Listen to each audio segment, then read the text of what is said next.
Bufi që nuk lë krevat pa hyrë. Nuk lë vrim Chelsea pa e futur atë hundën që e ka si Befana. Keni parë si ka? Nuk lë. Keni parë Sqepin si e ka? Nuk lë vend pa e futur as Sqep. Në për shtëpitë e njerëzve, në për familje, tek gra, tek vajza, tek të vdekurit, tek të gjallë dhe me atë Sqep e bëri dhe atë punë. Po i doli për hundësh. I them atyre, unë shikoni tash, këta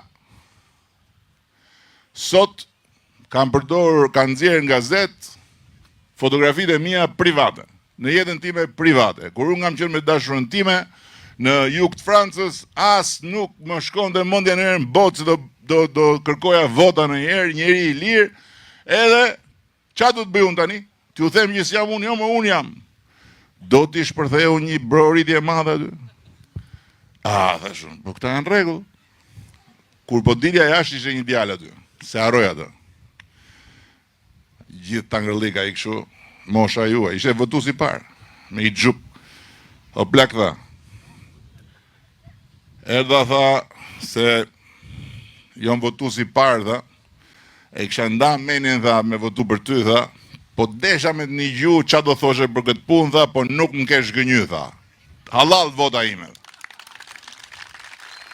Kështu që e vërteta është gjëja më e rëndësishme, edhe njeriu duhet t'i marrë përsipër gjërat që bën. Unë s'bëra në i turp. Sot sigurisht nuk do ta bëja, që t'jemi të qartë. Atëherë, pandi s'do e bën as atëherë. Por megjithatë, edhe të fundit po e them dhe një gjë të bukur tjetër. Kur konkurova unë për kryetar partie, Pandi ishte kundër, nuk donte që të bësha unë kryetar partie atëherë. Edhe konkuroi Pandi për sekretari i përgjithshëm,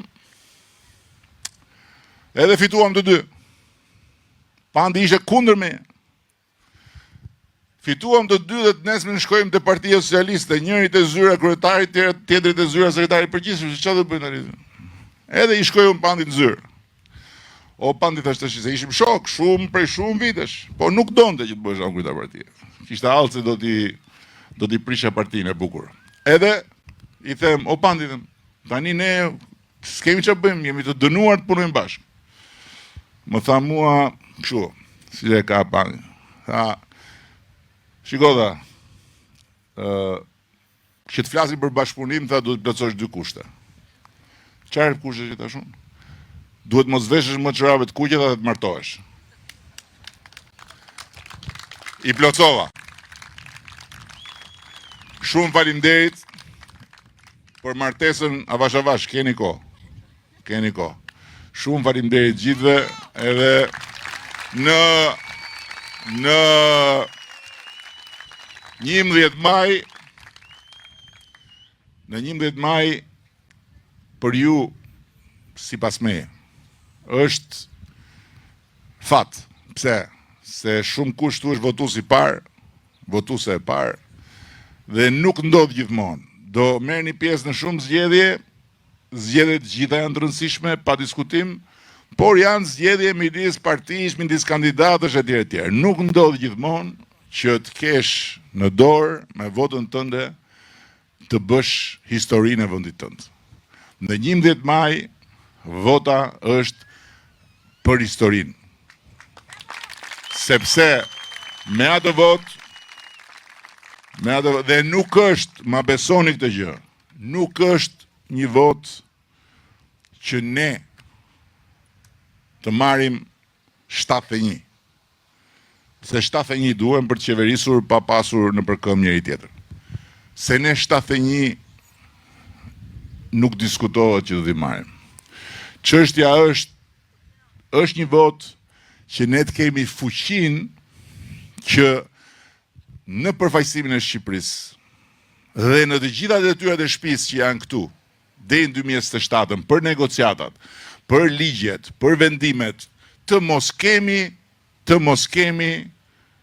pengesa, të mos kemi bufin, të mos kemi kukumjaçka, të mos kemi lloj qyrykësh, por të shohim vetëm objektivin. që t'i mbyllim negociatat në fund të 2027-s. Sepse dera, ju thash, është e hapur, por nuk do rri e hapur për gjithmonë. Dhe pastaj na rroft ne mandati, nëse ne nuk kemi fuqinë që duhet na japi populli, që ta përfaqësojmë dhe ndërkohë çfarë marrim përsipër atje në Bruksel, të vim t'i bëjmë këtu në parlament. Jo të rim të dëgjojmë lloj-lloj kuash atje. Por t'i bëjmë. Kjo është e rëndësishme të kuptohet nga gjithë. Nuk është kjo për mua, për Elisën, për Pandin e për ne.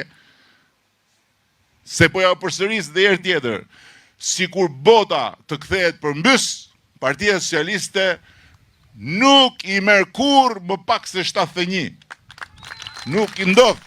Është aritmetikisht e pamundur. Edhe sikur Luli të futet me aritmetikën e vet, prap nuk i bën dot. Nuk i bën dot më pak se 71. Nuk i nxjerr dot, megjithëse ai përgjithsisht e ka më shumë. Nuk i nxjerr dot. Kështu